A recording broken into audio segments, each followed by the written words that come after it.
daríamos comienzo a nuestra segunda mesa de análisis para discutir justamente con nuestros invitados el objetivo prioritario 2, que es educación de excelencia y aprendizajes significativos. Le voy a ceder la palabra a la doctora Hilda Patiño, que es la directora del Departamento de Educación de la Universidad Iberoamericana, Ciudad de México, y ella será quien modere esta conversación y quien haga presentación de nuestros invitados. Muchas gracias, Hilda. Gracias a todos por acompañarnos. Bienvenidos. Al contrario, Arce, muchísimas gracias por la invitación y por la organización. Gracias a la doctora Mercedes Ruiz igualmente, y al INIDE y al Faro Educativo por estar aquí en este seminario que es tan importante, considero yo, para analizar, digamos, el futuro de la educación en nuestro país. En esta mesa 2 vamos a tratar el tema de educación de excelencia y aprendizajes significativos, que es el objetivo prioritario número 2. Participan en ella Harvey Spencer, Juan Carlos Silas, Mónica García de Luca y Enrique Pic. Me voy a permitir hacer Harvey Spencer Sánchez Restrepo, es especialista en evaluación educativa, políticas públicas y sistemas complejos. Fue fundador y primer director ejecutivo del Instituto Nacional de Evaluación Educativa del Ecuador y creador del sistema de evaluación del aprendizaje, Creciendo Juntos, que emplea actualmente el gobierno de Panamá. Actualmente preside la Agencia Latinoamericana de Evaluación y Políticas Públicas, ALEP. Juan Carlos Silas Casillas es doctor en política educativa por la Universidad de Kansas. Desde 2008 se desempeña como investigador y docente en el Departamento de Psicología, Educación y Salud del Instituto Tecnológico y de Estudios Superiores de Occidente, ITESO, Universidad Jesuita de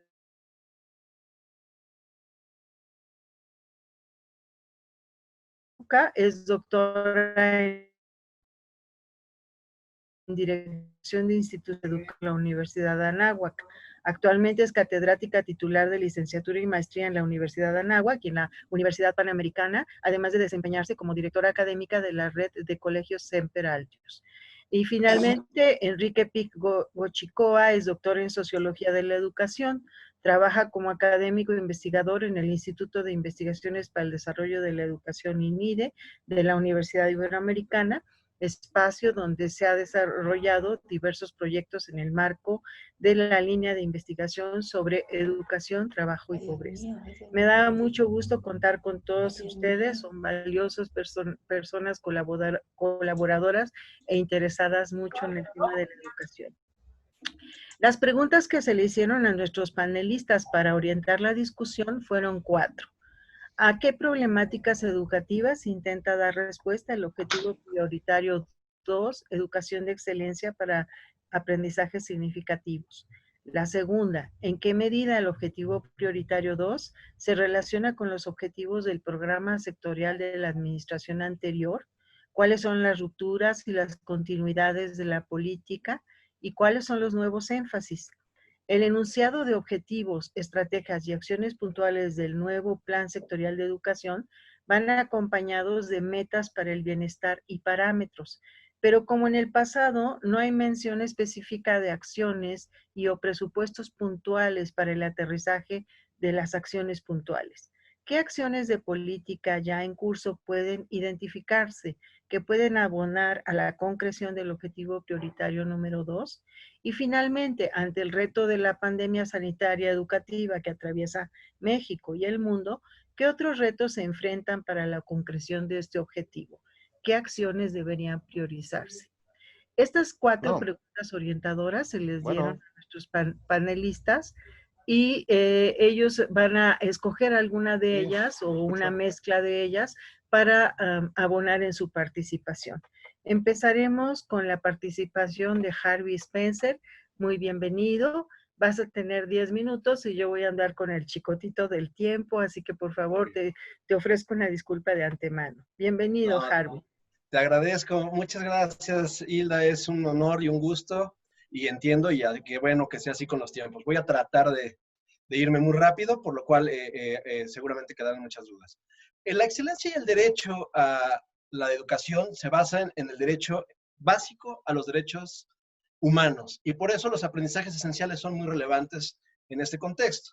Los diversos diagnósticos que se han realizado en México en el pasado sobre los logros de la educación mexicana son absolutamente concurrentes. En todos los niveles evaluados, alrededor de la mitad de los estudiantes no aprenden lo mínimo indispensable, porcentajes más o menos, y como siempre los más afectados son en su mayoría los marginados históricamente por sus condiciones de origen. Hasta aquí no hay nada nuevo, pero despoja de toda duda de que existen múltiples carencias en el sistema educativo que son de naturaleza estructural. Desde luego, los desafíos para mejorar son multidimensionales, no obstante, el aprendizaje con equidad, entendido como el derecho de todas y todos, los niños y jóvenes, a desarrollar aprendizajes esenciales con las mismas oportunidades, es el quid de esto. Y por tanto, debería ser el tensor de largo plazo que articule los argumentos de cada uno de los esfuerzos, los recursos y todo lo que hacemos alrededor de las políticas públicas y propiamente en las políticas públicas.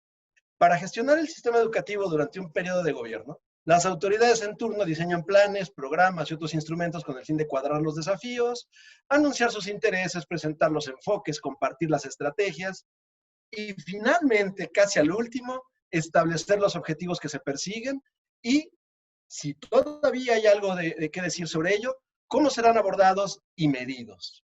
Idealmente, se establecen metas observables y medibles acompañadas de indicadores y parámetros con el fin de cuantificar los avances, no solo en la dirección deseada, sino con el énfasis deseado. Y desde luego debería promoverse algo de objetividad durante este proceso para hacer un proceso de rendición de cuentas posterior y volver a iniciar este procedimiento.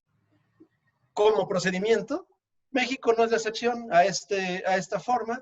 Y bueno, pues recientemente ha lanzado, en julio de este año, diríamos un poco a destiempo, el Programa Sectorial de Educación 2020-2024, y colocó 6 objetivos allá adentro. Y además de los 6 objetivos, los acompañó de estrategias que llamó prioritarias, acciones puntuales y metas para el bienestar y parámetros. Entonces, este objetivo que estamos analizando, el OP2, o el objetivo prioritario número 2, dice textualmente garantizar el derecho de la población en México a una educación de excelencia, pertinente y relevante con los diferentes tipos, niveles y modalidades del sistema educativo nacional. Bueno, ante este nuevo escenario, todas las comunidades escolares tienen nuevas y antiguas interrogantes, necesidades y requerimientos respecto a las 3 formas progresivas de negar el derecho a la educación.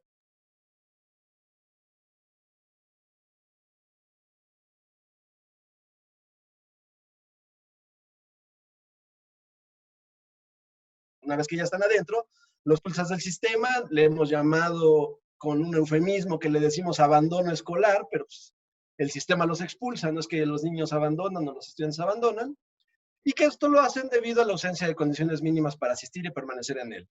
Y luego la tercera forma, y yo diría que la más cruda, la más cruel y la menos atendida de negar este derecho a la educación, es fomentar el engaño social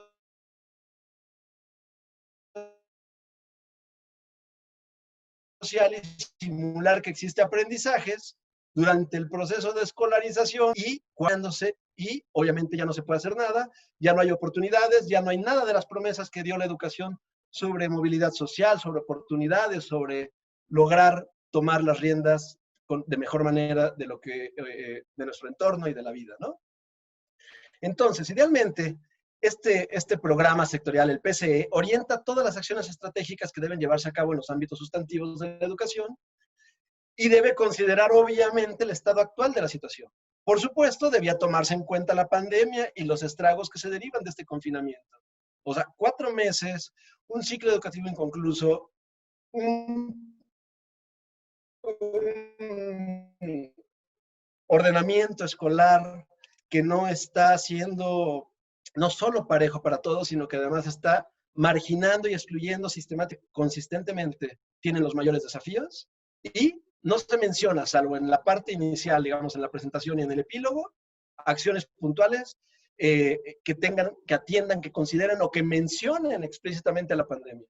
Entonces, bueno, yo creo que por ahí empiezan los desaciertos de esto. No voy a hablar solo de las cosas malas, pero creo que es un desacierto tremendo no haber actualizado. Se entiende que habrán generado esto antes de la pandemia, pero creo que 4 meses son suficientes para hacer una adecuación que no se consideró. Bueno, pues lo segundo, que es muy interesante, es que En este programa, en el objetivo particular que nos atiende en el 2, solo se definieron las siguientes 3 metas de bienestar, las voy a mencionar. 1, porcentaje de eficiencia terminal del sistema educativo nacional. 2, porcentaje de estudiantes que obtienen al menos el nivel de dominio básico en la prueba PISA. Y 3, el porcentaje de abandono escolar. Bueno, pues las metas 1 y 3 atienden las 2 primeras formas de negar el derecho a la educación que he mencionado, y por tanto son tensores irrenunciables. O sea, no me voy a parar mucho en ellos, o casi nada, porque pues, es lo que debía decirse. Lo único que voy a decir es que para atenderlas, las acciones puntuales definidas dan continuidad inercial a las administraciones previas, y que su principal riesgo reside en que, igual que todo el PCE, fue diseñado para atender una realidad que ya no existe. Y no muestra cómo va a desarticular lo que afirma, que es que algunas estrategias implementadas en administraciones interiores van a ser desarticuladas, ni tampoco mencionan, ni señalan, ni aportan cómo en esta ocasión sí acompañará efectivamente al personal. Entonces, a mí me deja un sabor de que pues, son buenas intenciones redactadas mediante oraciones y objetivos que son bastante ordinarios para estos 2 puntos, ¿no? Uno no está en contra de ellos, pero bueno, pues tampoco hay nada novedoso. Y sí podría mencionar que en algunas acciones ni siquiera se menciona ni los qués ni los cómo. Por lo que podría, apuntando a la excelencia y no al mínimo esfuerzo, pues haber incorporado ideas menos etéreas y estrategias más claras y ambiciosas que ayudaran a los estudiantes realmente y a las familias, a las escuelas y a las comunidades a cumplir las metas que se proponen. A pesar de lo anterior, lo que realmente es preocupante es la meta 2. No solo porque incentiva el engaño social, que ya es bastante grave, sino porque lo normaliza al equiparar una educación de calidad relevante y pertinente, que es lo que ellos están planteando en este programa, con esa definición, equipar esa definición con los resultados en una evaluación con diseño muestral que se aplica cada 3 años. Y dice, bueno, esta es la forma, ¿no? O sea, esta es la meta. Y luego, digamos, en segundo lugar, porque banaliza los aprendizajes y los confina a una sola medición internacional que además no posee sensibilidad curricular ni atiende a la diversidad cultural propia de nuestro país. Recordemos que en el país tenemos 364 variantes, 68 variantes lingüísticas, por 364 que están abundando en todo el país. Y, por otro lado, confina esta medición y entrega toda la meta de con diversas formas diferentes a cómo se presentan las otras metas, a una sola evaluación que ni siquiera sabemos cómo va a continuar en los siguientes años y que habla de 3 dominios, como sabemos, matemática, lenguaje y ciencias, y que ni siquiera las entidades federativas desde 2012 pueden obtener resultados sobre cómo está el Estado, que ya es una escala demasiado agregada, ni ninguna otra información sobre su sistema educativo. Entonces, bueno, pues uno tiene que preguntarse cuáles son los motivos detrás de esta desafortunada elección, con todas las contradicciones discursivas que ella implica. Estas, desde luego, pueden ser múltiples, pero merecen una aclaración, porque después de aceptar que sea efectivamente la única meta válida para el sistema en cuestión de calidad y logro de aprendizajes, es obligatorio que esta por lo menos se redactara y se publicara de la misma manera que todas las otras metas. Es decir, con un valor de línea de base, con la serie histórica de la meta para el bienestar, con base en los datos disponibles más recientes, que son los 2018, y fueron publicados en 2019, y no solo los datos de 2015, y sobre todo, con una meta de qué es lo que va a mejorar realmente. ¿En qué magnitud va a mejorar? Las metas se ponen en términos cuantitativos, lo han puesto en otras metas. Dicen, esto es lo que pasó hasta 2018, esto es lo que nos proponemos en metas de mediano plazo hasta 2024, pero en esta, curiosamente, solo aparecen los datos hasta 2015 y no se dice qué es lo que va a mejorar, cuántos puntos, digamos, aceptando que eso estuviera bien, de todas formas no está definida como meta. Entonces, de no corregirse, sus consecuencias pueden ser más devastadoras que lo ocurrido en las últimas 2 décadas, y en esto sí, ni los gobiernos más simplistas, ni las autoridades menos capaces y comprometidas con el bien social, que es o debe ser la educación, han sido tan desobligados. Yo creo que hay que dejar de simular acciones, hay que obligar a trabajar y hacerlo de la mano de especialistas, aunque exista renuencia al conocimiento científico, porque este es el único camino para afrontar la pandemia mundial producida por la dispersión del virus, y que obviamente el enorme impacto en la gestión del talento docente y de los aprendizajes de los educandos las dos esferas con mayores desafíos en esta pandemia y en la pospandemia, tienen que ser los temas que hablen de calidad y no solo hablar de calidad por un lado y decir que tal vez con el porcentaje de estudiantes en el nivel básico en PISA vamos a medir esta situación tan compleja y vamos a ver los avances de una sociedad del tamaño de la nuestra en México. Por último, ya para terminar, yo creo, y para ser un poco propositivos y ya dejar la palabra, que podrían haberse atendido como metas y haberse puesto como metas formas progresivas de negar el derecho y que podría haber sido más afortunado garantizar condiciones dignas de estudio y de trabajo a todos los miembros de la comunidad educativa, especialmente estudiantes y docentes. ¿Qué otra meta podría haber sido propiciar la conformación de comunidades de aprendizaje más allá del aula? ¿Qué otra meta podría haber sido coordinar de manera sensible, oportuna y efectiva el ejercicio profesional de los docentes? ¿Qué otra meta podría haber sido promover la salud socioemocional de todas las personas relacionadas con el sistema educativo? ¿Qué otra meta podría haber sido evitar que el proceso educativo sea un proceso unidireccional de transmisión de conocimientos? Esto que llamaba ya, el buen, ¿cómo le llamaba? Freire le llamaba lo apodó como la educación bancaria. Creo que se podría haber hecho, o se podría haber propuesto como meta evitar que el proceso educativo generara nada más este proceso unidireccional, pero que también se podría haber puesto como meta generar un sistema de evaluación con fines primordialmente formativos que garantizara el derecho de todos a desarrollar aprendizajes esenciales. O sea que en este aspecto, al menos en el OP2, el programa nos queda de ver muchísimo en cuestión de excelencia y aprendizajes. Muchísimas gracias, Harvey, por esa visión tan crítica y tan puntual. Sin más, vamos a darle la palabra en este momento a nuestro siguiente panelista, que es el doctor Juan Carlos Silas, del ITESO, y doctor en Educación por la Universidad de Kansas. Adelante, Juan Carlos. Hola, muy buenas tardes a todos, a todas. Un privilegio y un gusto estar aquí pues interactuando y analizando esto que nos tiene tan ocupados y tan preocupados. Y yo quisiera, más que irme a la parte minuciosa, quisiera empezar diciendo algunas pequeñas cosas. Lo primero que tengo que decir es que este plan sectorial surge de un gobierno eminentemente político, es decir, es un gobierno político y no tanto técnico. Y en este sentido, lo que nos presenta es, pues eso, expresiones políticas que surgen de algo que nos lleva a darnos cuenta de su visión. Por ejemplo, desde que habla que los principios que van a regir son honradez, honestidad, que no haya un gobierno rico con un pueblo pobre, que el mercado no sustituya al Estado, que esta es una muy, muy poderosa.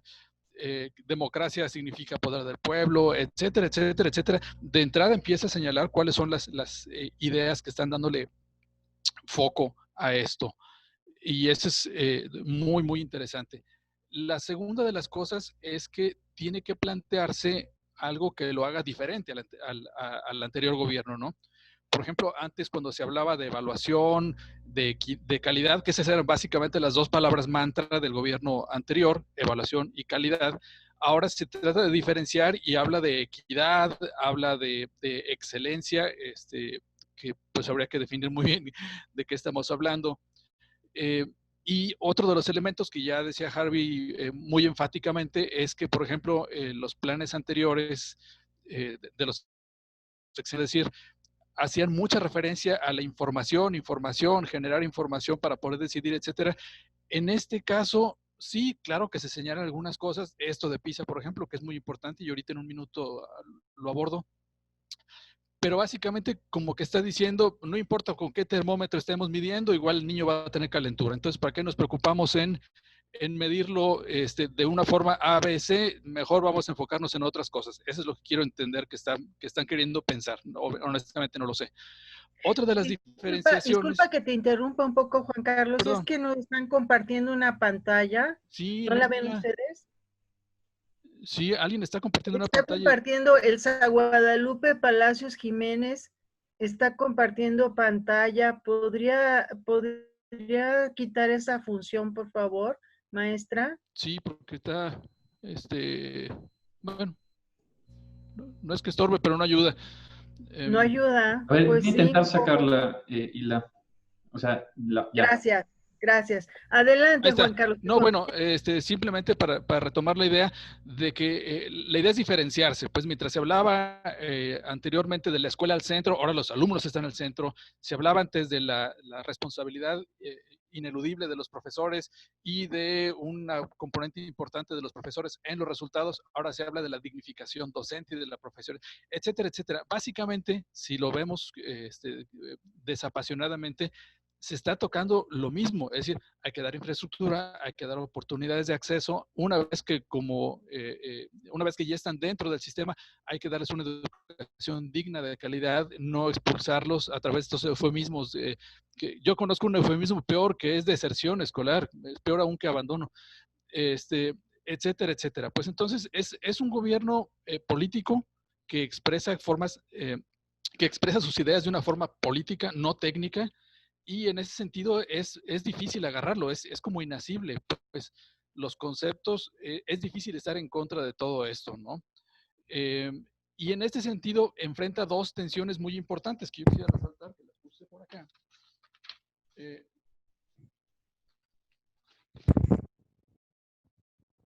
La primera de las tensiones es que tiene una paradoja organizacional, porque habla de deshacerse de la burocracia, habla de aminorar la carga de tanto reporte, habla de un montón de cosas y sin embargo no renuncia a su función central de ser quien controle.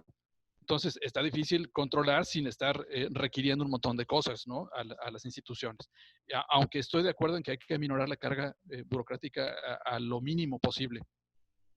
Otra que me parece muy interesante, que está en la estrategia prioritaria 2.4, habla de que la escuela se convierta como una especie de nodo articulador de las voluntades de las personas, profesores, familias, etcétera, etcétera.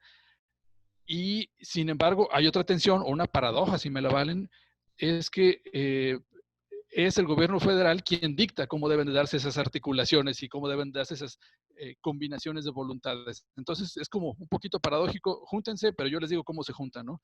Un poco como sucedía en el sexenio anterior con los consejos técnicos escolares, donde se decía que iban a ser autónomos y eran autónomos para decidir reunirse el último viernes de cada mes, ¿no?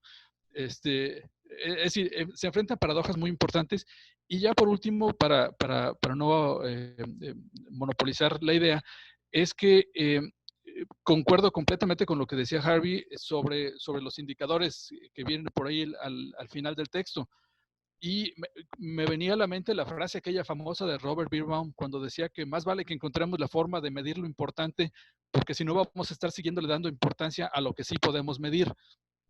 No, digo, y no es que no sea importante esto que estamos viendo, o sea, el hecho de que mejoren los muchachos en sus resultados en matemática, en ciencia, en lengua, etcétera, claro que es fundamental y es importantísimo, pero eso es lo que sí se puede medir, y además se puede medir por parte de la intervención de otros, de un extranjero, validado mundialmente, etcétera, etcétera. Entonces, como que lo ven como una especie de tablita como un asidero de salvación, una tablita que da seguridad, que dice, bueno, pues si mejoramos un puntito, dos puntitos, o ojalá sean mucho más puntitos en los resultados de PISA, pues eso querrá decir que estamos teniendo resultados, aunque sí, en términos generales, el planteamiento es así ambiguo, inspirador, bonito, con mucha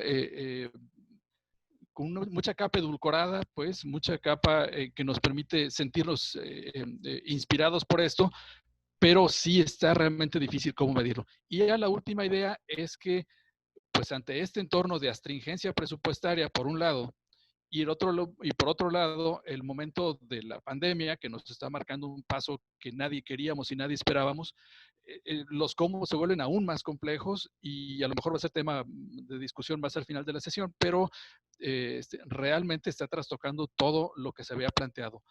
Y yo aquí le dejo y si gustan seguimos platicando más adelantito. Muchísimas gracias, Juan Carlos, por tu intervención y, bueno, por poner cosas sobre la mesa, sobre todo que la mirada de este plan sectorial es una mirada más política que verdaderamente educativa. Y con esto vamos a dar la palabra a nuestra siguiente panelista, la doctora Mónica García de Luca, que es doctora en educación por la Universidad Anáhuac. Y bueno, pues muy bienvenida, Mónica, a este panel, a este seminario. Muchas gracias, Hilda. Pues así como comentaron los panelistas anteriores a mí, yo también coincido en varios puntos, entonces voy a tratar de hacer énfasis en aquellos que no coinciden, que no han mencionado, y también en aquellos que pues creo que nos llamó la atención a los tres. Primero quisiera hacer una breve exposición acerca de lo que se comenta en este parámetro número 2, y se titula, ¿no? Se podría resumir, como ellos también lo ponen, como una educación de excelencia para aprendizajes significativos. Y hago este énfasis en aprendizajes significativos para ir viendo si esto que ponen de excelencia y de aprendizajes significativos de alguna manera permea en sus postulados. Como ya bien lo mencionaron, hablan de los niños, niñas, adolescentes y jóvenes al centro del sistema educativo nacional. Antes era la escuela al centro, ahora, como bien lo mencionaron, son los jóvenes.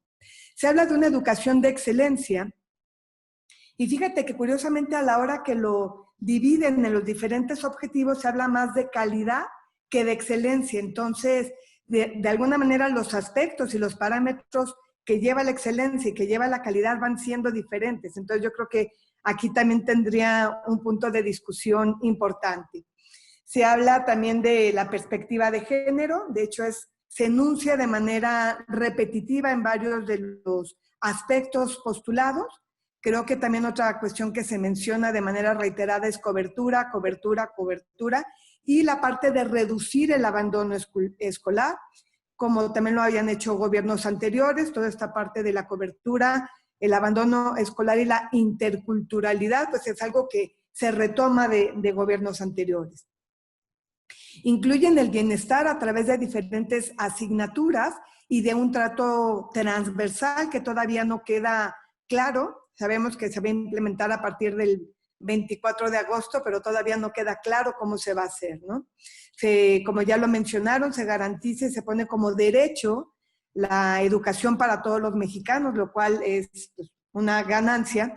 Y fíjate, también algo que me llama la atención, que para mí es una de las grandes faltantes, es sí se habla del derecho a la educación, pero pocas veces se menciona el deber que nosotros tenemos al obtener ese derecho. Entonces yo creo que esta parte de no mencionarlo, de no hacerlo visible, pues también me parece interesante porque luego reclamamos como una parte de la moneda, pero nos queda ausente justamente esta parte del deber que nosotros tenemos. Si ya me dan esa educación, bueno, el deber que tengo de asistir, el deber que tengo de aprender, etcétera, ¿no? Mencionan 6 estrategias prioritarias.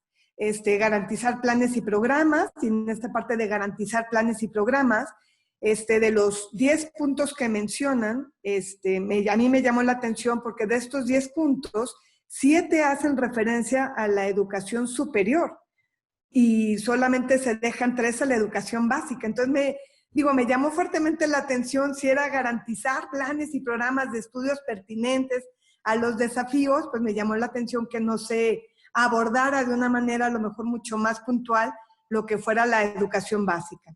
En su estrategia 2.2 es instrumentar métodos pedagógicos innovadores, inclusivos y pertinentes. Y aquí me llama la atención porque lo que mencionan más que nada es como añadir o fortalecer asignaturas.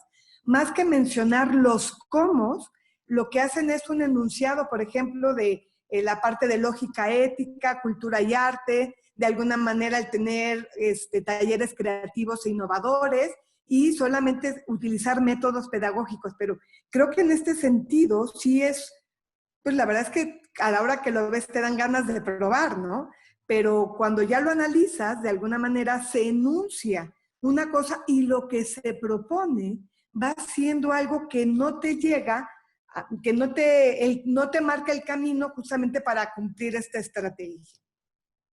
En el 2.3 habla de fortalecer la capacidad técnica y de gestión de las escuelas para privilegiar la labor docente.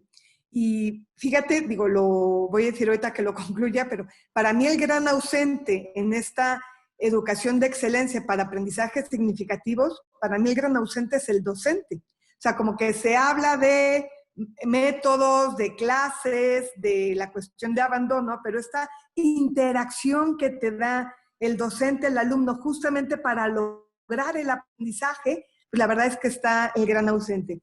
Como ya lo decía Juan Carlos Silas, de alguna manera habla consolidar los consejos técnicos, pero no se hablan como consejos técnicos justamente donde la comunidad analice qué es lo que le pasa y le propongan, sino justamente es cumplir una serie de órdenes.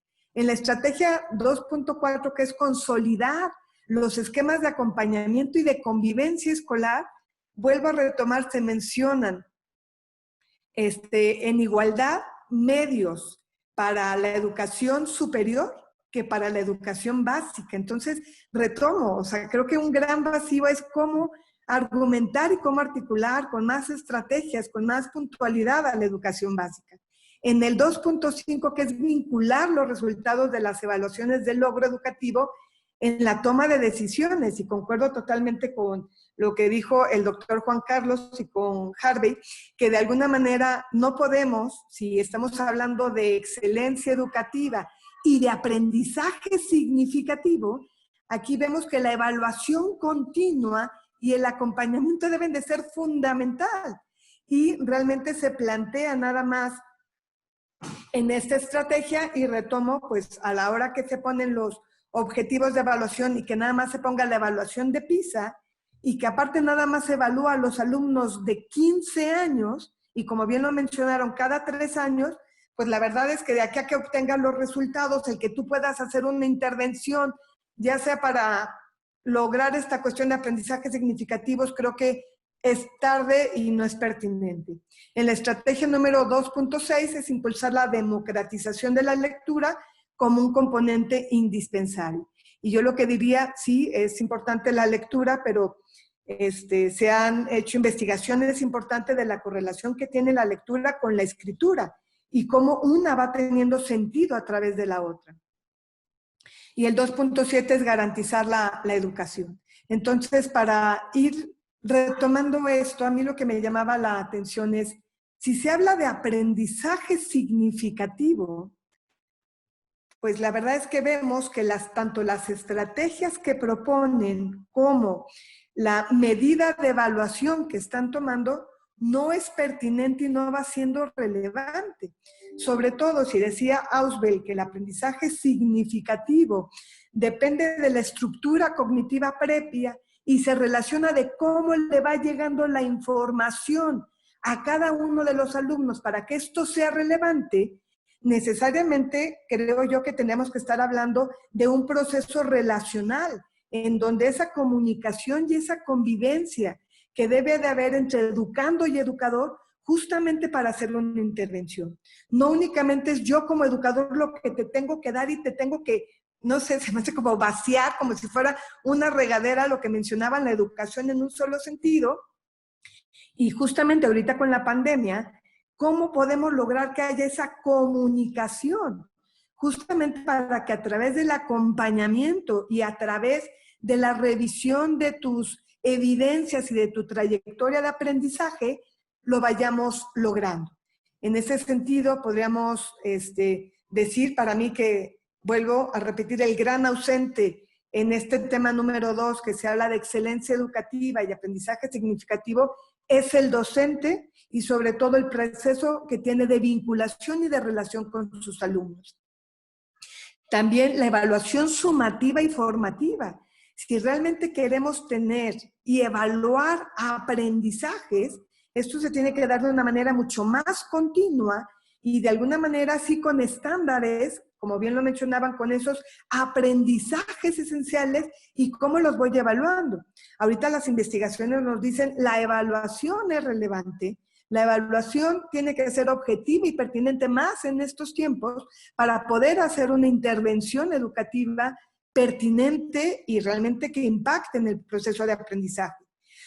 Por otro lado, si evaluamos con tanta diferencia y solamente a los alumnos de 15 años, creo que no estaríamos fomentando el sentido de autoeficacia y el sentido de logro. Yo creo que en ese sentido, a la hora que tú te pones un objetivo y lo vas logrando, vas generando un círculo virtuoso y vas logrando que a los alumnos les competa su propio proceso de aprendizaje. Se habla poco de buscar la alianza con los padres de familia. De alguna manera se refuerza otra vez la idea del libro de texto, y yo hablaría aquí, es nuestro único aliado, o sea, no podemos buscar otros aliados. Sí entiendo que el libro de texto es importante, pero ¿cómo lo podemos movilizar desde otra parte importante? Y por otro lado es cómo lograr, yo creo que a lo mejor es un sueño que compartimos todos, es cómo lograr que un plan de educación, que si vemos que la educación, los cambios necesitan tiempo para entenderse, para adoptarse y para evaluarse, cómo podemos lograr cierta permanencia en un sistema educativo nacional, justamente para poder tener una mira que trascienda más el tiempo. Muchas gracias. Muchísimas gracias, Mónica, por esta intervención tan interesante, ¿no? Y pues había hablado Harvey, como para hablar de aprendizajes significativos es necesario tener en la mente, en la mira, una evaluación continua y otra manera de entender los procesos educativos que no sea la verticalidad. Muchas gracias por tu intervención. Vamos ahora a dar la palabra a nuestro último panelista, el doctor Enrique Pic, muy conocido para nosotros en el INIDE, y que bueno, pues él es doctor en Sociología de la Educación y trabaja en el INIDE desde hace más de 20 años. Muy bienvenido, Enrique. Muchas gracias, Hilda, y gracias Arce y Meche por este esfuerzo, al Faro y a Observatorio, que ha permitido crear este espacio que desde ya creo que está siendo significativo. Y bueno, este espacio me ha brindado también la oportunidad de reflexionar sobre mi objeto de estudio a la luz del Plan Sectorial de Educación. Yo trabajo el tema de formación para el trabajo, entonces me he dado a la tarea de reflexionar y ubicar. Como comentaban Stefano y Gunther, ellos buscan interculturalidad, buscan multigrado. Yo busco el concepto de formación para el trabajo a lo largo de todo el texto, ¿no? Contrario a lo que acostumbro, no sé por qué, pero decidí mejor escribir un texto que quiero compartir con ustedes. Inevitable hablar de la pandemia y las repercusiones que tendrá en términos del agravamiento de la pobreza y del desempleo, si deseamos analizar la medida en que las relaciones entre la educación y el trabajo contemplan en el Plan Sectorial de Educación. Pensamos que el agravamiento del desempleo, que seguramente seguirá a la emergencia sanitaria, llevará a la necesidad de fortalecer la formación de los jóvenes en conocimientos, habilidades técnicas, laborales, sociales y emocionales para facilitar sus procesos de transición al mundo del trabajo. Sin embargo, no son solamente los jóvenes, sino una amplia gama de personas, jóvenes y adultas, en diferentes contextos rurales, urbanos, en el sector informal, en poblados indígenas, que requieren herramientas para sobrellevar la situación económica. No olvidar que llevamos arrastrando ya por años un rezago educativo que se eleva a 30 millones de personas mayores de 15 años que no han concluido su educación básica. Son un grupo que de alguna manera dejó la educación atrás y tiene frente a sí la necesidad de incorporarse al mundo del trabajo. Todo un reto el que enfrenta la educación formal y no formal en esta coyuntura. Con este marco voy a iniciar comentando sobre algunos temas que se echan de menos en el documento, sobre todo por el papel que está llamada a desempeñar la educación en este contexto. Posteriormente señalaré algunos temas que se destacan en el plan y que considero importante resaltar. Lo que se extraña. De inicio se observa que la relación entre la educación y el trabajo y las posibilidades que esta relación conlleva para la incorporación productiva y en el mejoramiento de sus condiciones de vida son consideradas de una forma marginal en el documento. La presencia del ámbito del trabajo en el plan no tiene el estatus ni la presencia que debiera. Las menciones sobre este tema, en muchos casos generales y vagas, recuerda el concepto de mantras al que se refería Stefano, sin permitir una mirada más profunda sobre la institucionalidad, contextos y posibilidades de las acciones puntuales. Llama la atención que la relación entre la educación y el trabajo no se considere como una relación fundamental que está vinculada prácticamente con todos los niveles y modalidades educativas formales y no formales. Me cuesta entender una nueva escuela mexicana sin una orientación al mundo del trabajo. Consecuente con esta ausencia, el plan sectorial no ofrece una problematización inicial sobre la situación que guarda la educación. vinculada con el sector productivo, las poblaciones que atiende, sus instituciones, sus condiciones de operación, la calidad con que se ofrece esta formación para el trabajo, ni el papel que ha venido desempeñando para brindar a las personas de mejores posibilidades y escenarios laborales. Llama la atención que la preocupación por la formación para el trabajo no esté considerada entre las 6 prioridades que se destacan, como es el caso del deporte. Deporte para todos y todas, ¿por qué no también formación para el trabajo para todas y todos? Sobre todo teniendo presente la relevancia que cobra hoy día una educación orientada al mundo del trabajo. No se entiende, por ejemplo, que cuando se habla sobre la meta de lograr una educación integral de calidad, que comprenda campos como la salud, el deporte, la literatura, el inglés, el arte, la música, el desarrollo socioemocional, la educación sexual y reproductiva, etc., se dejen fuera los conocimientos y herramientas que brinda la formación para el trabajo. Se omite un ámbito fundamental que pudiera promoverse desde la educación básica. Ya decía Gabriel Said, la inteligencia de las manos está desatendida en los planes educativos. Las distintas formas de inteligencia están conectadas y una buena educación debería cultivarlas todas. De ahí la importancia de incluir estas habilidades prácticas desde la educación básica. Al igual que en otros planes sectoriales, y como ya han señalado algunos colegas, es ya común la falta de aterrizaje de muchas de las acciones propuestas.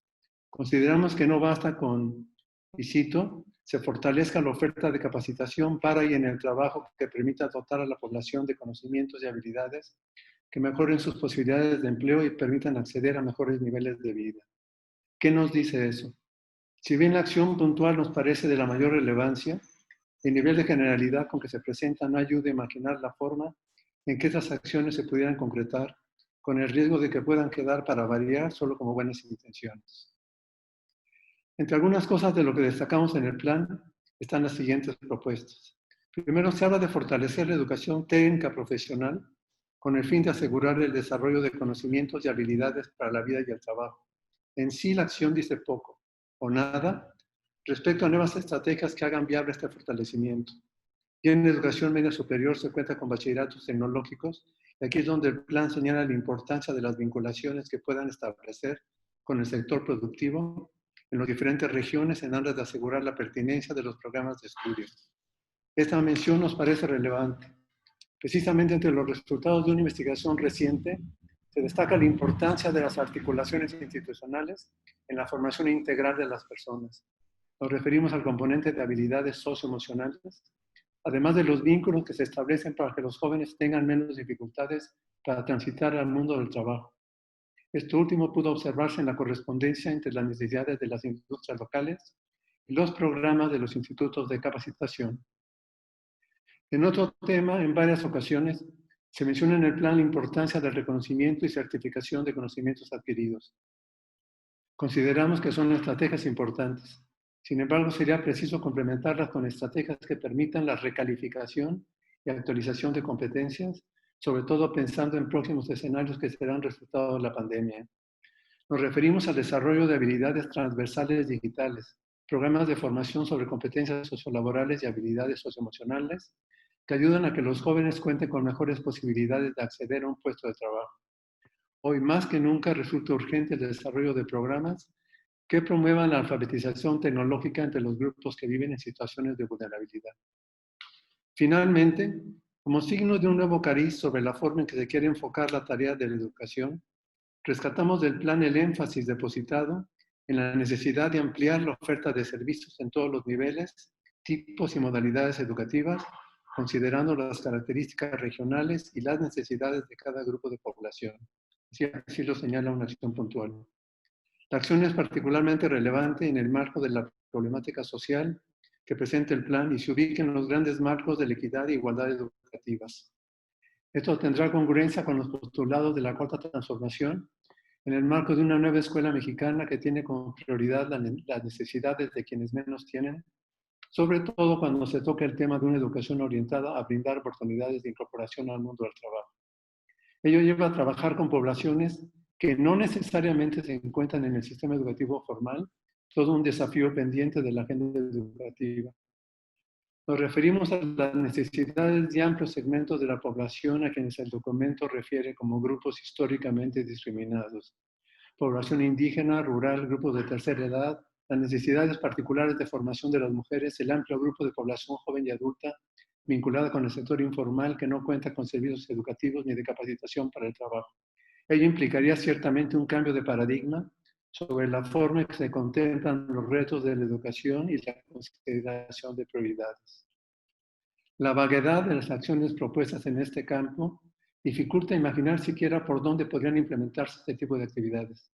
Sobre este aspecto, consideramos preciso ir más allá del sistema de educación formal con la idea de visualizar alternativas de formación más ubicadas en el ámbito de la educación no formal y la capacitación para el trabajo. Hablamos, entre otros, de la presencia de instituciones como son los CECATI y los ICAT. La articulación de los programas de educación media superior y superior con estos institutos contribuye a que haya un mayor impacto en la formación de habilidades de los jóvenes y en los vínculos que se establezcan con el mundo del trabajo. En este contexto, consideramos relevante la iniciativa de apoyar la transformación de plazas comunitarias para que operen como centros comunitarios de aprendizaje, integrando los servicios educativos para personas adultas. Es deseable que en estos centros se canalice una amplia gama de actividades de formación en género, salud, derechos humanos, formación para el trabajo, entre otras, lo que permitiría ir más allá de la alfabetización y educación básica al concebir estos espacios como centros de educación a lo largo de la vida. Esto brindaría respuesta a una necesidad planteada en repetidas ocasiones y desde hace ya tiempo sobre la importancia de que la población que vive en lugares aislados cuente con diferentes alternativas en sus necesidades de formación. Para terminar, concluimos que la presencia del ámbito de la formación para el trabajo en el plan no tiene la presencia que debiera. Sin embargo, se percibe una orientación a que los planes y programas abarquen a todo tipo de poblaciones que han sido marginadas históricamente de este tipo de apoyos educativos. Ciertamente se percibe un énfasis más social que en planes anteriores, a pesar de la vaguedad y generalidad de las acciones propuestas. Queda como tarea pendiente imaginar posibles estrategias institucionales que favorezcan el desarrollo de las acciones que se proponen, también analizar las vías financieras para que estas acciones tengan viabilidad. La pandemia ciertamente dificulta los pasos que se vayan a dar en este sentido, más si se considera que la población en estos sectores vulnerables es la que se verá más afectada en sus economías. Cuanto más, pues, se requiere que estas poblaciones cuenten con programas que les brinden habilidades y conocimientos para enfrentar sus necesidades de incorporación laboral. Muchas gracias. Excelente texto, Enrique. Nos deja mucho para la reflexión. Muchas gracias. Bueno, sobre todo puntualizar cómo esta gran ausencia de la formación para el trabajo en este, digamos, discurso de la excelencia educativa, no hay una vinculación clara de la inteligencia de las manos, como dice Said, y que creo que es un punto súper importante para fomentar la movilidad social en un país altamente desigual y lleno de inequidades. Hay varias preguntas de nuestro público. Hay dos que son parecidas. Las voy a leer las dos y ustedes me dicen quién de ustedes quiere contestar porque no tienen alguno de ustedes en la mira, sino que son para todos. Dice Edith González, Calixto nos pregunta cómo retomar las diferentes formas de evaluación desde el aspecto del aprendizaje en casa. Porque ya bien Mónica y Harvey han enfatizado el tema de la evaluación. Y otra pregunta de Luis Medina, igual, que nos dice, ¿qué tensiones existen entre el programa Aprende en Casa, versión 2, el de la televisión, y este punto del programa sectorial de educación? ¿Se podría creer que en realidad la misma autoridad empleó el programa sectorial de educación para plantear el Aprende en Casa, versión 2? ¿Creen ustedes que haya una vinculación? Pues no sé quién de ustedes se le antoja contestar estas preguntas tan provocativas. Mónica, adelante. Muchísimas gracias, Hilda. Bueno, yo creo que con lo que nos pregunta Edith, algo que es importante para el aprendizaje es que sea visible, es decir, se van generando diferentes evidencias. Entonces, nos hemos enterado de muchos casos en diferentes partes de la República en donde el profesor le manda un mensaje por WhatsApp a la familia le toma foto a la hoja del libro y se la vuelve a enviar al profesor. Creo que ha habido por muchas personas, por la mayoría, muy buena voluntad para salir adelante. Entonces yo creo que si nosotros vamos retomando estas cuestiones de desempeño, estas evidencias que se están haciendo en casa, pudiéramos lograr esa parte de aprendizaje. Creo que se habla mucho de los contenidos esenciales o los contenidos básicos. Creo que debería de ser algo que se debería de comunicar y sobre todo poner las pautas para que los padres en casa pudieran ver qué significa esto de la lectura, que es la lectura de comprensión, es decir, que formáramos una comunidad educativa más grande y y que los aliados fueran los padres de familia para irnos ayudando.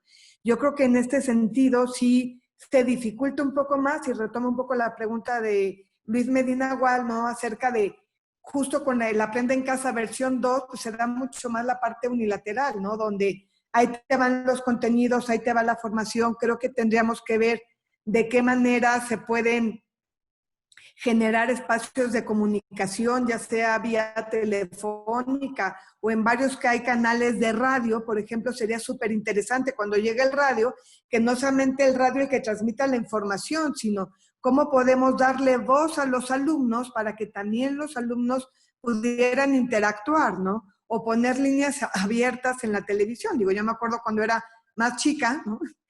Podías hablar con el tío Gamboín, o sea, como que de alguna manera también había una cierta reciprocidad. Yo creo que en este sentido tendríamos que apelar a esa cuestión de cómo podemos generar una comunicación, una relación para saber cómo van avanzando los alumnos y también que podamos ir viviendo estas evidencias en casa. Creo que en este sentido se podría empezar a generar un diálogo para no nada más que caiga información, porque no necesariamente información implica conocimiento y no necesariamente conocimiento implica aprendizaje. Entonces yo creo que en ese sentido, si queremos lograr justamente una educación de excelencia, una educación de calidad, tendríamos que empezar a mirar no tantas actividades, sino procesos de metacognición y procesos de reflexión. Gracias, Hilda. Muchas gracias, Mónica. ¿Alguno de ustedes quiere abundar en esta pregunta? Harvey, adelante. Gracias. Sí, bueno, solo recordar, apoyando lo que está mencionando Mónica, y que le agradezco que lo haya mencionado otra vez. A ver, hay tres cosas que quizás son muy relevantes en este momento, que desde luego no se recogen en el plan, pero que deberían establecerse. Primero, es que debemos evitar a toda costa la sobrecarga de trabajo y abolir todos los procedimientos innecesarios. O sea, eso es urgente. Ya sé que no es parte explícita de ningún programa, pero es una acción cotidiana que debe tenerse en mente y que lo deben tener las autoridades, porque esto atropella por completo a cualquier sistema educativo. La sobrecarga administrativa innecesaria, absurda, que no aporta nada a ningún proceso, más que al de control.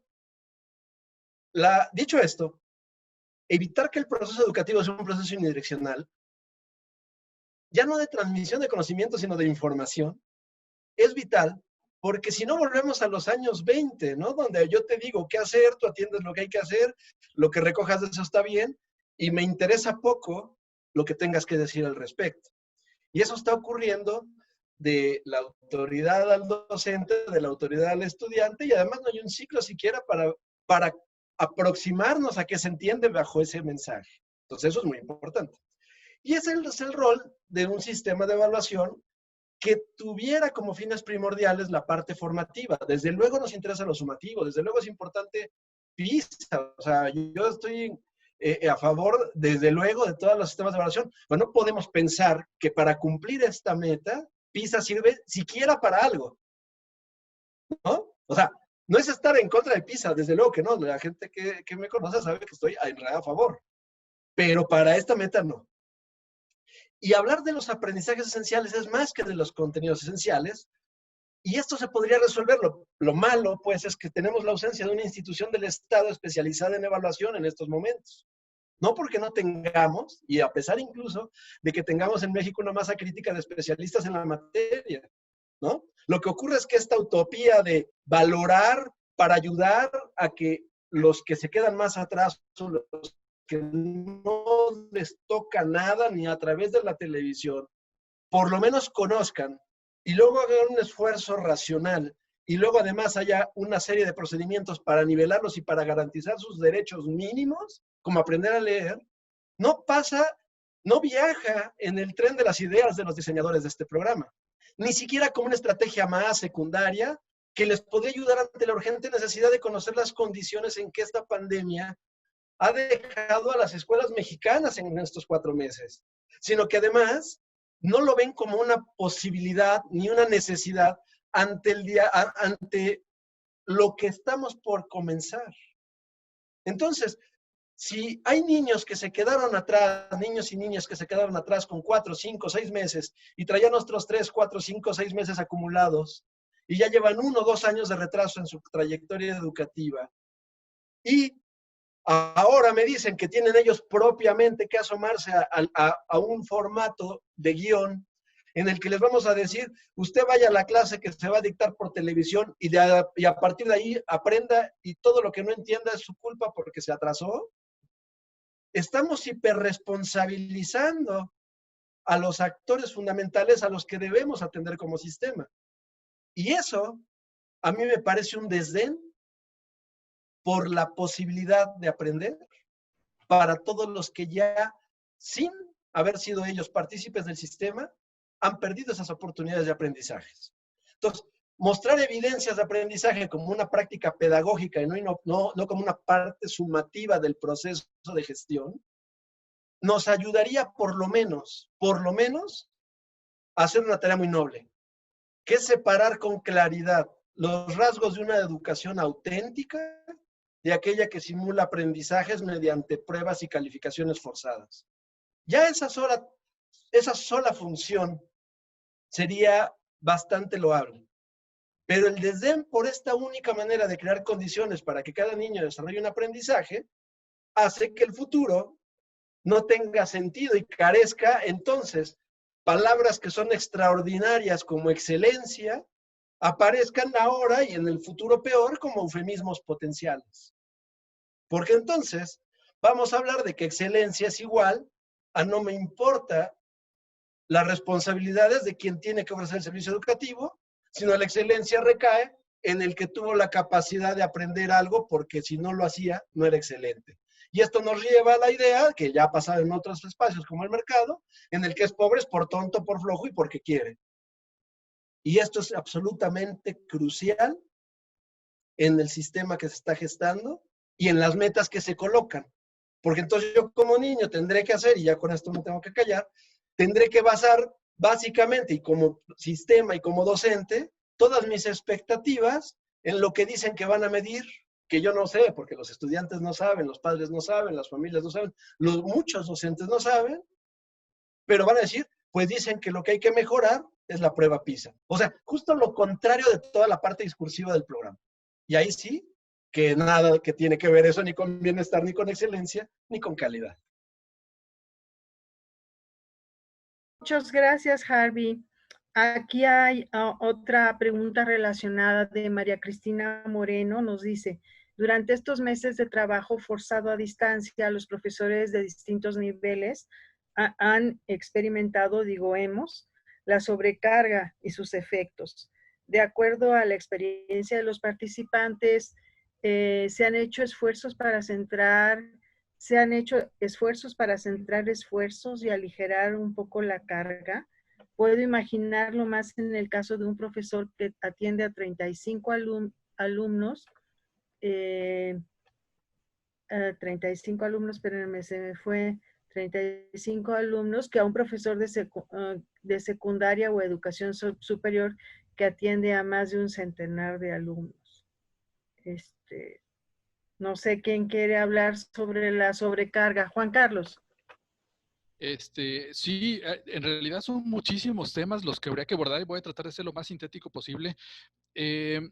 Sobre esto del Aprende en Casa, versión 2.0, etcétera, etcétera, yo creo que tenemos otro problema aún más grave, que es que cuando fue este intento de enseñanza remota de emergencia durante los meses de marzo, abril, mayo, había muchos problemas, pero una pequeña tablita de dónde agarrarse, que era que los papás y mamás estaban en su casa. Ahorita ya no están en su casa. Es decir, los chamacos van a tener que enfrentarla de alguna otra forma sin que esté la mamá con, como dicen todo el montón de memes que andan rodando en internet, con la mítica chancla en la mano, orillándolo a que haga lo que tiene que hacer. Eso ya no va a suceder. Entonces, tenemos un problema mayúsculo y creo que las escuelas tienen que ir de alguna forma vinculándose con lo que sucede en las casas para modelarles a las mamás y a los papás qué es lo que tienen que hacer de alguna forma, porque, y es otra realidad muy triste de nuestro sistema educativo, sí tenemos muchas casas donde las mamás y los papás tienen grados y saben cómo estudiar y tienen habilidades metacognitivas y todo esto, pero tenemos muchísimas casas en donde no, y hay que decirles cómo, o hay que ayudarles a que descubran su propio estilo de ayudar a sus hijos, ¿no? Esa es una. Otra, que es que una buena que es que el gobierno federal está aprendiendo y en vez de poner los contenidos en internet, los está poniendo los contenidos en televisión. Aprendieron, se dieron cuenta de que la gente ve televisión y no ve internet para fines de aprendizaje. Entonces, eso es muy interesante.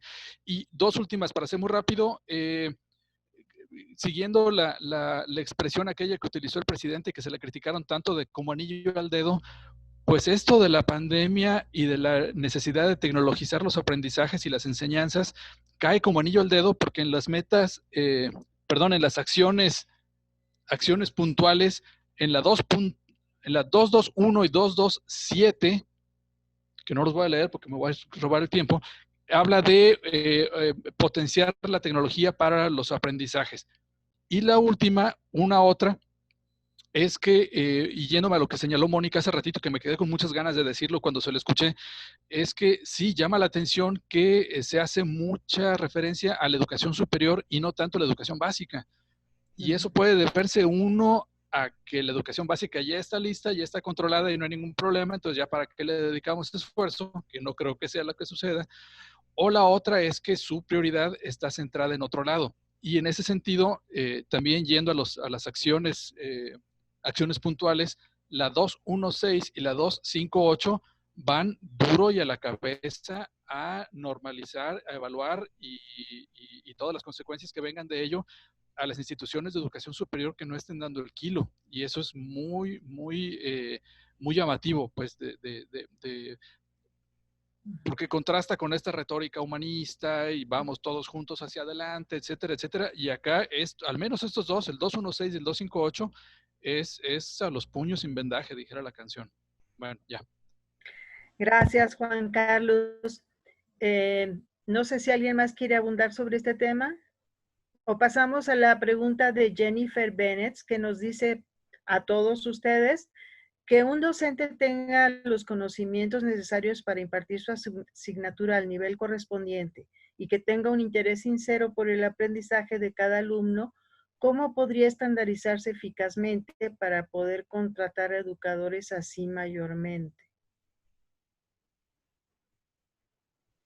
No entiendo bien su pregunta. Creo que se refiere a... ¿Qué se refiere a estandarizarse eficazmente? ¿Alguno de ustedes quiere hacer algún comentario? Juan Carlos pues y Mónica. Pues no respondo, pero intento traducir. Creo que el comentario va en el sentido de la imposibilidad de estandarizar la voluntad de las personas y la proclividad de ayudar a sus alumnos. Creo que va más bien por allí, este tema de la vocación docente, etcétera. Pero más bien que Mónica responda.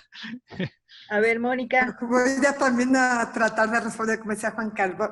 Y es algo también que no dije en los 10 minutos que tenía, yo creo que también tenemos que revisar la formación que se les da a los normalistas, porque en realidad se les enseña a operar los planes y programas.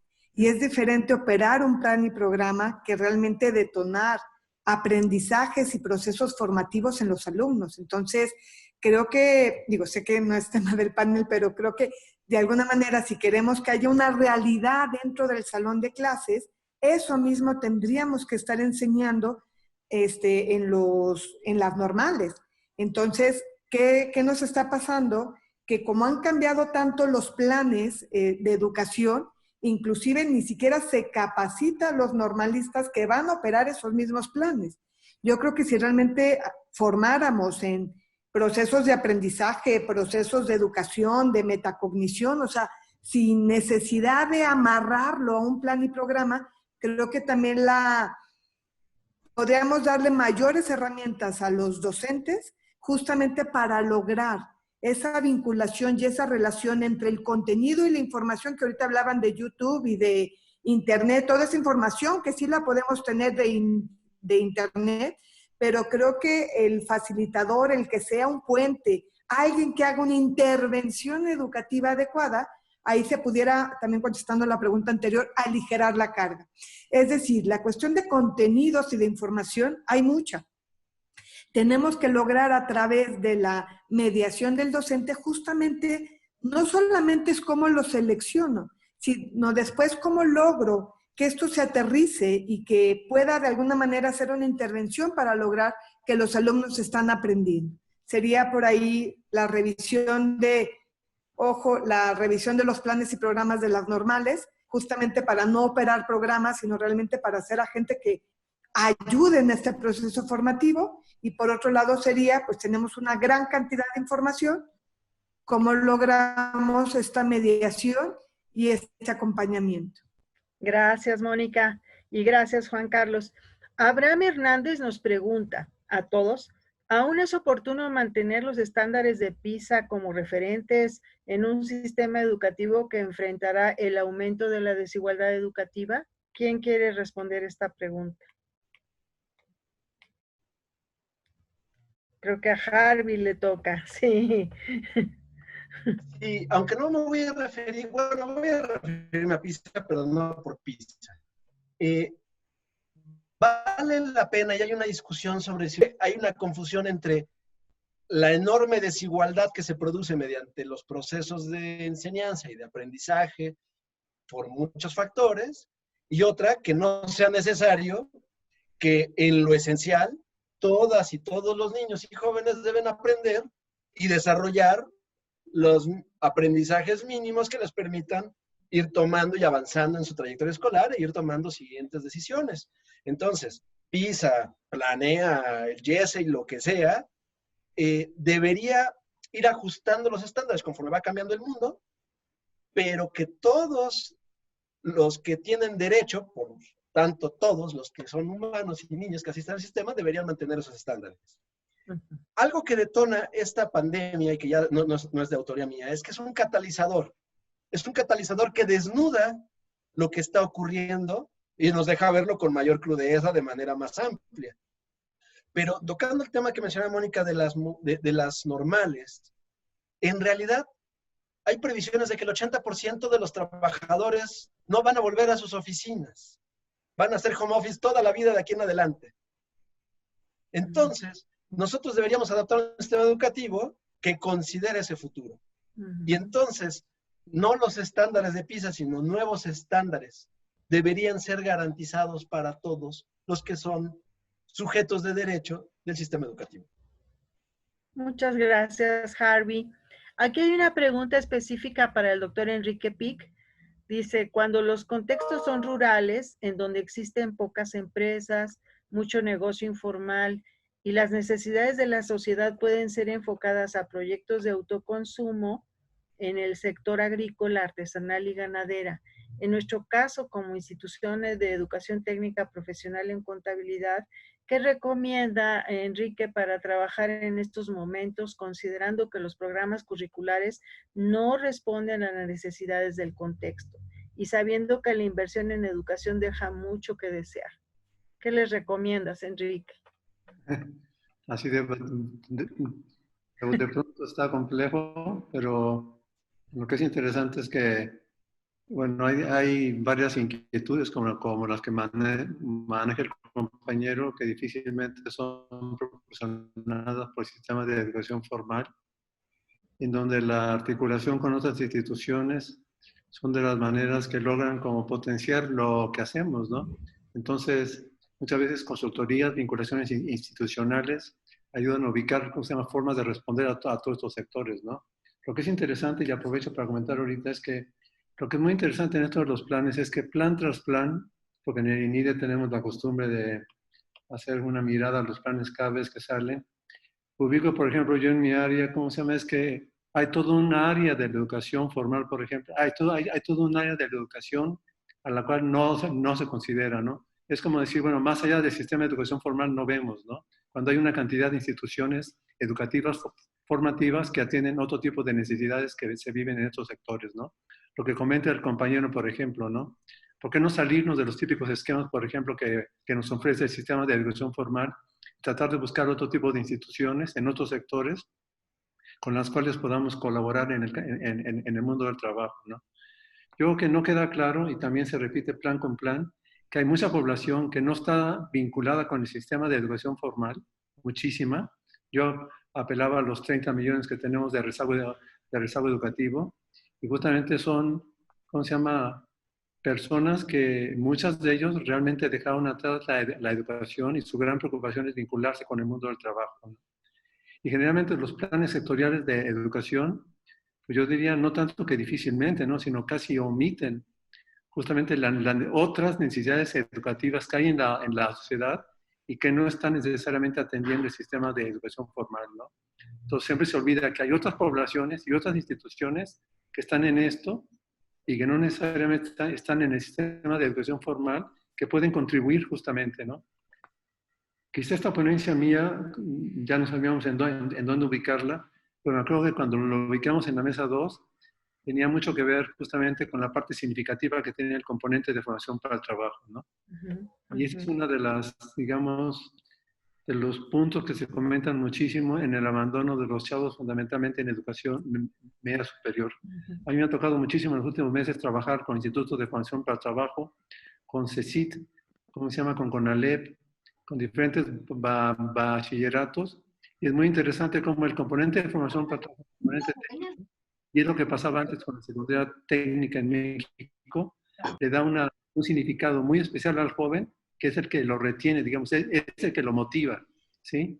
¿En dónde está el aprendizaje de excelencia entonces, no? Y es curioso, muchas veces lo encontramos en este componente técnico y de formación para el trabajo, ¿no? Y es lo que hace que los chavitos, incluso, porque yo trabajé mucho con secundarias técnicas, ¿no? Los chavitos les gusta, les atrae, digamos, su taller, por precario que este sea, es increíble, ¿no? Y no se diga en los bachilleratos, ¿no? Entonces, creo que este es un esfuerzo que tenemos que hacer como instituciones. En este caso, por ejemplo, una investigación reciente que hicimos en el instituto, es justamente ver en qué medida los institutos de capacitación para el trabajo se vinculan con bachilleratos tecnológicos para reforzar el componente de las habilidades socioemocionales, ¿no? Y son impresionantes los brincos, por ejemplo, que da la gente cuando tiene la ventaja de ser formado en diferentes competencias, ¿no? Ahí les dejaría. Muchas gracias, Enrique.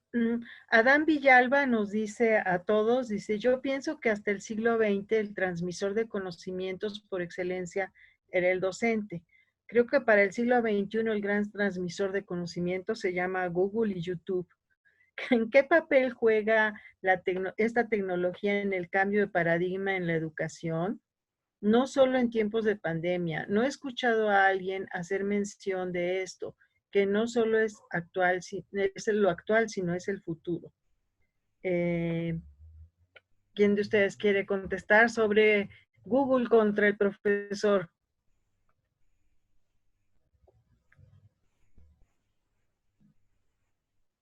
Juan Carlos. Sí, muy rápido. Sí, es un problemón y coincido con esto, este señalamiento. Las mentadas GAFAM, o sea, que es unas siglas hechas con Google, Apple, Facebook, Amazon y Microsoft, son las 5 grandes, marcan la pauta en este momento y sí, son una fuerza muy poderosa que se corresponde con lo que antes la teoría social decía que era el aparato ideológico del Estado, que era la escuela, etcétera, etcétera. Bueno, yo creo que el aparato ideológico del Estado está siendo seriamente cuestionado por las GAFAM y algo se tiene que hacer, que no creo que sea el tema ahorita, pero sí. Adriana García nos dice, gracias por mencionar a las escuelas normales. Yo siempre he creído que todo lo hacen al revés. Tendrían que empezar con las normales y después crear el puente con la básica. En el programa sectorial poco las mencionan. Ese es un comentario. Después, Claudia Alonso le pregunta directamente a Juan Carlos, ¿tienes el dato de cuántas familias sí continuarán con sus empleos, tanto madre y padre de familia, ante lo que planteas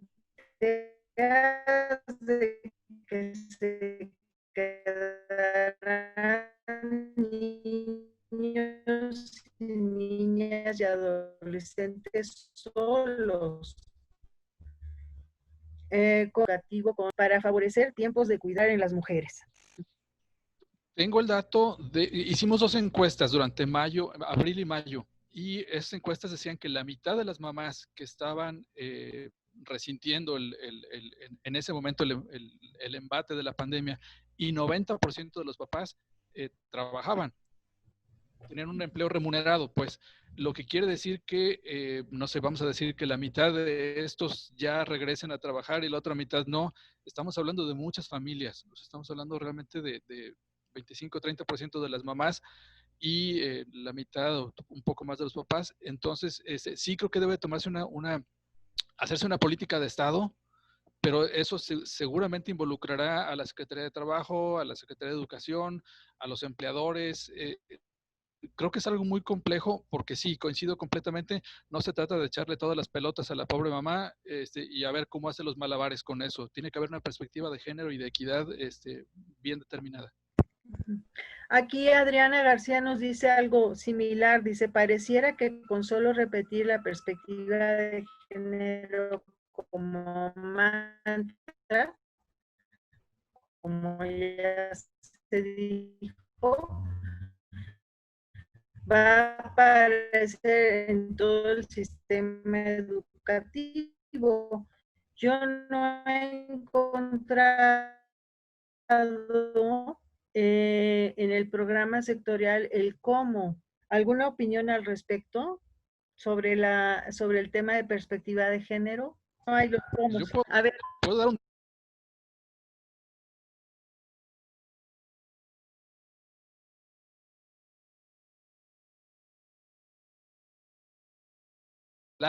Las docentes de educación básica, media superior, etcétera, que nos expusieron que sus niveles de estrés, sus niveles de ocupación de tiempo y su saturación eran mucho más altos que los de los caballeros. Tiene que haber una política de género, que seguramente es tema de otro foro, pero tiene que haber una política de género ya. Gracias, Juan Carlos. Moni. Por otro lado, coincido que se repite como mantra, pero no se pone los cómo. Sí, de alguna manera revisando ya más cabalmente algunas modificaciones que se empezaron a hacer en algunos programas que nos han llegado a revisión y algunos textos que nos han llegado a revisión, más que nada viene desde una perspectiva más transversal, es decir, a través de lecturas, a través de exposición de ejemplos, de anécdotas o reflexiones que se les piden a los alumnos, más que una cuestión más formal o metodológica. Yo creo que en este sentido sí es algo que hace falta para ver, uno, cómo se busca y dos, también cómo se va evaluando esta perspectiva y cómo va impactando en comportamientos, ¿no? Porque no solamente es desde la parte teórica, sino implica mucho, como lo acaba de mencionar Juan Carlos, desde, pues casi es como una creencia, ¿no? Te quedas en casa, entonces la educación de los niños es de la mamá. Creo que va más allá porque es una cuestión de creencias bien importante. Entonces, por lo tanto, sí habría que plantearlo y también habría que ver cómo lo evaluamos justamente para ver el impacto. Gracias, Mónica. Harvey quería comentar algo. Sí, en realidad tomo este planteamiento porque es muy relevante, pero no es el único, la única línea sobre la que hemos tratado de avanzar en los últimos años, y va a pasar lo mismo con todas estas preocupaciones que son, digamos, voy a llamarles en un estado superior a solo meter a los niños a las escuelas. ¿Y por qué? Porque poner el foco en el género, en la habilidad socioemocional, en la salud, en todos los otros aspectos que no son complementarios, que son sustantivos de la educación, pero que se les ha dado históricamente un tratamiento, digamos, de, y si hay tiempo, chance, hablamos de eso, ¿sí? Se van a empezar si no nos ponemos atentos, si no marcamos una agenda desde afuera, haciendo énfasis en que es relevante, se van a perder todos esos avances. En unos avanzamos más, en otros menos, pero todos tuvieron avance y el tema se volvió muy relevante. Y si a cambio de eso lo volvemos solo mantra, pero no hay consecuencia de acciones, los vamos a perder y el retroceso va a ser que lo único que ya vamos a hablar de otra vez va a ser de meter a los niños a la escuela. O sea, vamos a hablar básicamente de matrícula como hace 100 años, ¿no? Entonces, muy pertinente quien lo comenta, pero más pertinente aún es de todos los avances en los que hemos dado pasos grandes y chiquitos, no bajarlos de la agenda. Y me salgo ya nada más para poner el ejemplo. ¿Quién hoy en día está preocupado por lo que hace 4 meses era un problemón de que ya nos iban a dar bolsas de plástico en donde sea? Pues ante esta situación, guantes y desechables hay, pero porque nos preocupa otra cosa. Entonces, si ahora nos preocupa el abandono, o más bien la expulsión, o todas esas reglas de contar niños en el sistema, podemos tener el gran riesgo, y lo tenemos, de que nos olvidemos de la conversación de calidad, de excelencia, de relevancia, de derechos, con el único fin de contar cuántos estoy manteniendo de alguna manera contabilizados dentro del sistema. Y eso es peligrosísimo. Fíjate, Harvey, que relacionado con esto, Griselda Márquez nos pregunta que con respecto al cambio de modalidad de presencial a en línea y a distancia en educación básica, es verdad que se está tratando de seguir el programa de educación básica. Pienso que deberían centrarse en otros objetivos a lograr. Algunos países han priorizado la salud mental. ¿Cuáles pudieran ser los nuevos propósitos para la educación básica en México, dada esta contingencia, no? Bueno, yo tengo 2 informaciones, perdón por tomar la palabra, pero hay países con los que estamos conversando en estos días, en Latinoamérica, digamos, porque siempre dices, ah, claro, pero eso en Suiza. No, Panamá, Uruguay, Costa Rica, Ecuador. O sea, están levantando información que no tiene nada que ver, o muy poquito que ver con los aprendizajes, pero mucho que ver con las condiciones para el aprendizaje de los últimos 4 meses. Y lo que están levantando es salud, si están durmiendo o no, si están mejor alimentados, si se sienten más saludables y más angustiados, más deprimidos, si tienen más interacción con la familia, con sus amigos. Todo el conjunto de cosas que usualmente se hacen en la escuela y uno no considera. La sociabilidad, la parte de que, bueno, si uno tiene una rutina, desayuna, come, hace ciertas cosas, ¿no? Y todo eso los países ya lo están diagnosticando antes de decidir cosas como cuándo se vuelve a la escuela y en qué condiciones y cuál es el método, digamos, de transmisión. Entonces yo creo que ahorita todavía tenemos unas pocas semanas para decir qué pasó con los niños en este proceso, en todos estos ámbitos que nos menciona Griselda, para decir, por lo menos, qué consideraciones deben tomarse en este nuevo inicio, ¿no? O sea, que no sea tan atropellado y que ya no digamos, es que nos cayó el COVID de la nada, ¿no? Ya el COVID lleva aquí unos meses. Y todo esto que menciona Griselda y más, debe ponerse en la mesa como necesidades y satisfactores mínimos para condiciones de aprendizaje. Muchas gracias. ¿Alguien más quiere abundar sobre este tema? Claudia nos sugiere que se hiciera un panel específico para revisar el plan sectorial de educación con respecto al artículo 3 en cuanto a derecho a la educación y a igualdad de género.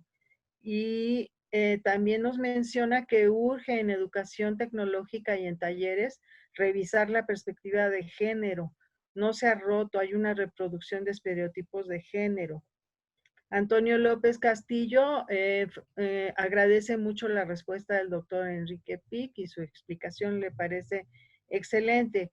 Hay muchísimas felicitaciones y bueno, yo creo que estamos a 2 minutos de cerrar.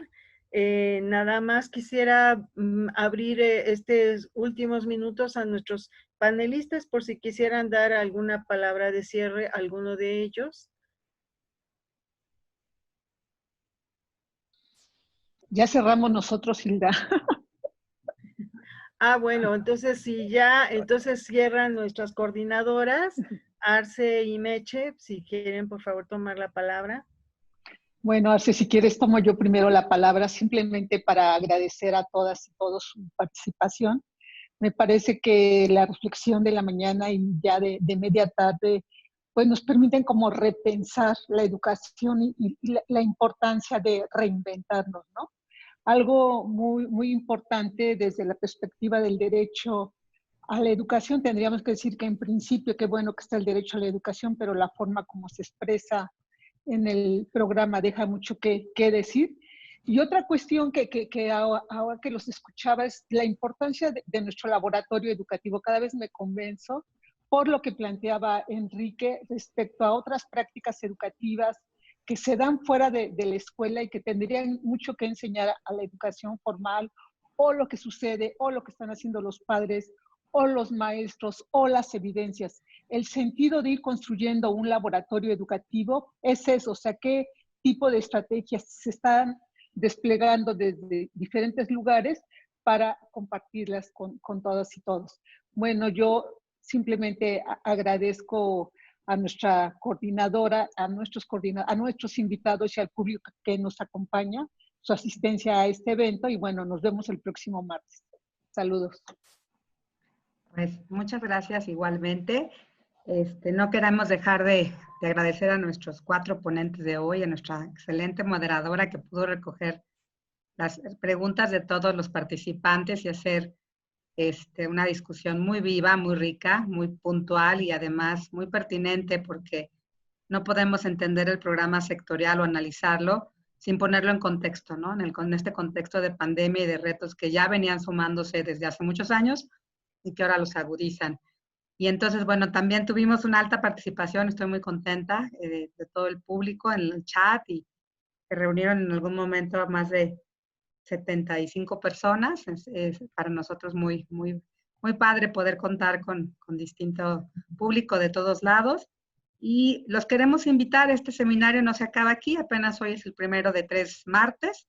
El próximo martes vamos a discutir el objetivo prioritario 3, maestras y maestros como agentes de transformación educativa, y el 4, que tiene que ver con entornos educativos dignos y sana convivencia. Entre nuestros ponentes ya confirmados, en la mesa de maestros y maestras va a estar Sergio Gerardo Málaga, Rafael de Hoyos, Daniel Hernández, el profesor Raúl Romero de la Ibero y moderando la mesa Luis Medina Gual. Y para la mesa de entornos educativos dignos y sana convivencia, tenemos a la doctora Ximena Chao, a la maestra Alejandra Luna, va a también estar el maestro Manuel López Pereira moderando, y todavía hay un par de ponentes que nos están por confirmar. Pondremos el programa en el chat, en la cuenta de Twitter del INIDE, del FARO y del Departamento de Educación, y les enviaremos la liga también esperamos con tiempo. Mil gracias por sumarse a este esfuerzo. También las ponencias de hoy, vamos a sacar una memoria en un cuaderno de políticas. Y entonces, bueno, pues ahí podrán también tener acceso a estos documentos y a estas reflexiones. Gracias a Harvey, gracias a Juan Carlos, a Enrique, a Mónica y a Hilda. Gracias, Meche, y tengan todos muy buen día. Nos vemos el próximo martes. Nos vemos, que estén muy bien. Hasta luego.